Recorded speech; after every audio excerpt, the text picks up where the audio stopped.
So the first reading we have today for Mass from 1 Kings, I mentioned last week when we were celebrating the Feast of the Presentation of the Lord, this reading, the story of, Solomon has built the temple, and now the priests are bringing the tent of the meeting, the sacred vessels, and the Ark of the Covenant. They're bringing all of that into the temple, into the Holy of Holies, right?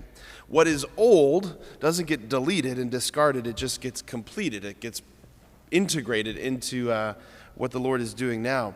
So it's brought into the Holy of Holies. You got the cherubim, these big angels with their wings spread out over them.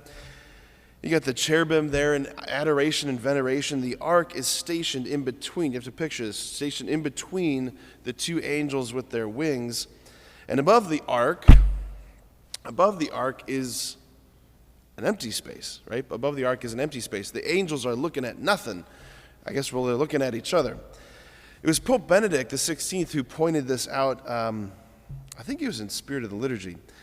But he said, though God's presence was dwelling among men, he was yet still hidden. He was yet still invisible, unseen, and unknown. He was hidden within the glory cloud, the cloud of God's presence.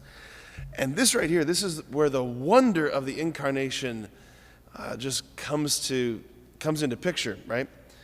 So to make this point, for many years, my family used to travel down to Naples, Florida for Thanksgiving to visit family down there. It's always a great way to spend Thanksgiving, get to the beach. It was awesome. Anyway, so as a seminarian, I'd be going to daily mass when we were on this trip, and I would go to this parish down there called St. John the Evangelist Parish. Beautiful church. Beautiful church. And one particular year that I was there, one particular day that I was there for daily mass, where I was sitting, I looked over and I saw that they had installed a new statue of the Blessed Mother. It's the Madonna della Strada statue, like the one we have here, Mary holding the baby Jesus, but it was cast in bronze. It was big and beautiful. It's one of my favorite images. So anyway, at Mass ends, and I go to walk over to see the statue, to take it in a little bit closer. And what I couldn't see from where I was seated in the church is that the statue, wasn't sat on the ground. Mary was standing on top of the Ark of the Covenant, right? Obviously, a bronze ark, not the ark, but a different ark, right?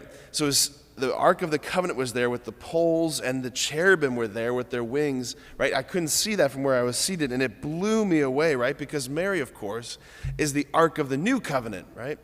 In her womb is not the word inscribed in stone, it's the word made flesh. In her womb is not the staff of Aaron the priest, it's Jesus the great high priest. In her womb is not the manna bread in gold jars. In her womb is the bread come down from heaven. She's the Ark of the New Covenant, right? Right there, no more cloud. God is made manifest. She's holding him. She's presenting him, right?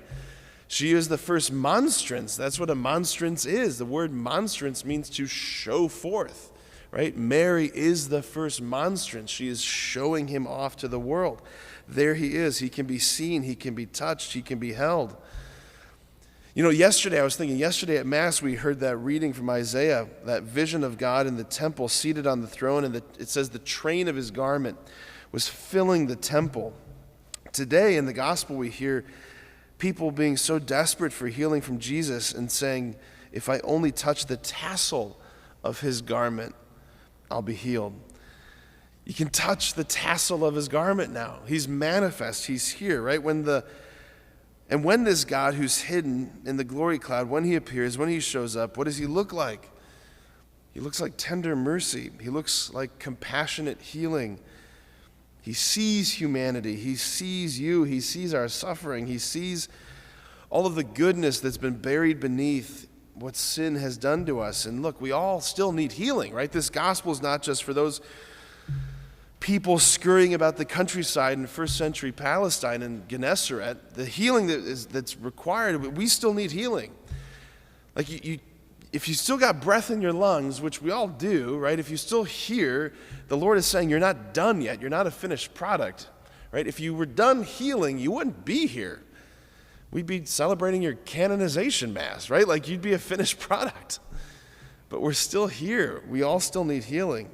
We all still need healing. And we're not going to merely touch the tassel of his garment. in this Mass. We're going to receive the living God. So, just again as an encouragement, tell him, show him where you need healing today. What part of your heart, what part of your life. Because that living God who is hidden is here, he's present among us. Amen.